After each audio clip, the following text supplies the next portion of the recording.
સમગ્ર દેશમાં આવનારી લોકસભાની ચૂંટણીને ધ્યાને લઈને રાજકીય પક્ષો દ્વારા તડામાર તૈયારીઓ શરૂ કરી દેવામાં આવી છે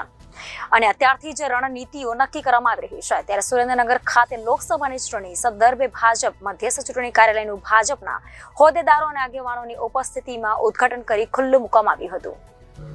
આગામી લોકસભાની ચૂંટણીને લઈને ભાજપ, કોંગ્રેસ અને આમ આદમી પાર્ટી સહિતના રાજકીય પક્ષો દ્વારા અત્યારથી જ તૈયારીઓ શરૂ કરી દેવામાં આવી છે અને લોકસભાની ચૂંટણીમાં તમામ 26 બેઠકો પર ભાજપનો જંગી બહુમતીથી વિજય થાય તે માટે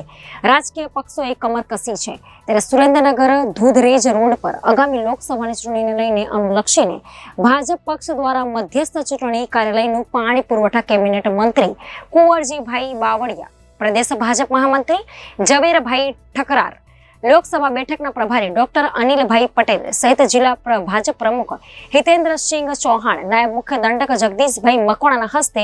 રિબીન કાપી ઉદ્ઘાટન કરાયું હતું અને ખુલ્લું મૂકવામાં આવ્યું હતું। જ્યારે ઉપસ્થિત રાજકીય આગેવાનોએ આગામી લોકસભાની ચૂંટણીમાં તમામ મતભેદો ભૂલી ભાજપના ઉમેદવારને 5 લાખ કરતા પણ વધુ મતોની લીડથી જીતાડવા અત્યારથી જ કામે લાગી જવા આહવાન કર્યું છે। તેમજ વડાપ્રધાન નરેન્દ્ર મોદીના હાથ સુરેન્દ્રનગર લોકસભા બેઠક પર જીત મેળવી વધુ મજબૂત કરવા અપીલ કરી હતી। આ તકે ધંધુકા વિરમગામ તેમજ સુરેન્દ્રનગર જિલ્લાની તમામ બેઠકોના ધારાસભ્યો, પૂર્વ ધારાસભ્યો, પૂર્વ જિલ્લા પ્રમુખ સહિત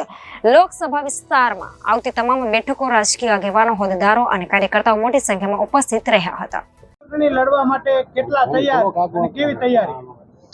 આજે રાષ્ટ્રીય અધ્યક્ષ આદરણીય નડ્ડાજીના નેતૃત્વમાં દેશના રાજનૈતિક ઇતિહાસમાં સૌપ્રથમ વખત એક જ દિવસે ગુજરાતની 26 લોકસભા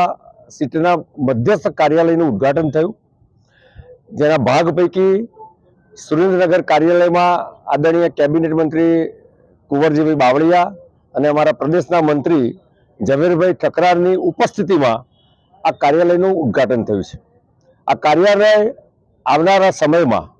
સુરેન્દ્રનગર લોકસભા સીટ 5 લાખ કરતા વધુ મતથી જીતવું, આદરણીય નરેન્દ્રભાઈના માર્ગદર્શનમાં 50% કરતા વધુ મત પ્રાપ્ત કરવા, ગઈ વખત કરતા પણ દરેક બૂથમાં મતદાનની ટકાવારી વધારવી અને કુલ મળીને દેશના યશસ્વી અને તપસ્વી પ્રધાનમંત્રીના નેતૃત્વમાં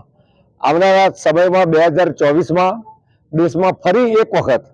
ગઈ વખત 2019 કરતાં પણ વધારે બહુમતીથી વધારે સીટો પ્રાપ્ત કરીને દેશના અનેક રાજ્યોમાં સીટો પ્રાપ્ત કરીને આવનારા અમૃતકાળમાં આદરણીય નરેન્દ્રભાઈનું જે સપનું છે, કારણ કે આ 2024ની ચૂંટણી એ અમૃતકાળના ગાળાની સૌપ્રથમ લોકસભા ચૂંટણી છે, એમાં એ સપનું એનું લક્ષ્યાંક પૂર્ણ કરવા માટે સુરેન્દ્રનગર લોકસભા સીટના દરેક વિધાનસભા સીટના કાર્યકર્તાઓ, સંગઠનના લોકો, ચૂંટાયેલા લોકોએ એક પ્રતિજ્ઞા લીધી છે કે આવનારા સમયમાં અમે તન, મન, ધનથી સંપૂર્ણ સમય રાષ્ટ્રના વિકાસમાં, દેશના વિકાસમાં અને વિકસિત ભારતમાં અમારું પણ કણ-કણનું યોગદાન આપીશું। કયા મુદ્દાને લઈને મત માંગવા જશો? ભારતીય જનતા પાર્ટીના નેતૃત્વમાં, નરેન્દ્રભાઈના નેતૃત્વમાં જે રીતે વિકસિત ભારતનું આયોજન થયું છે, 2014 પછીની દેશની પરિસ્થિતિમાં જે નિર્માણ થયું છે, જે પરિવર્તન થયું છે, એની અનુભૂતિ આજે કાશ્મીરથી કન્યાકુમારી સુધી અને આસામથી કચ્છ સુધી દેશની જનતા અનુભવી રહી છે। સુરેન્દ્રનગરને આગામી લોકસભાની ટિકિટ જાતિવાદના આધારે આપવામાં આવશે કે સારો લીડર આગેવાનને આપવામાં આવશે? ભારતીય જનતા પાર્ટીની રાજનીતિ અને નરેન્દ્રભાઈનું નેતૃત્વ જ્ઞાતિ, જાતિ, સમાજ, ધર્મથી ઉપર હોય છે અને એમણે કહ્યું છે કે મારી સરકાર યુવા, મહિલા, ગરીબ અને કિસાન એ 4 જાતિ માટે કામ કરી રહી છે, જેમાં કોઈ જ્ઞાતિ, જાતિ, પ્રાંત હોતો નથી। Bureau report Janadesh news, Surendranagar.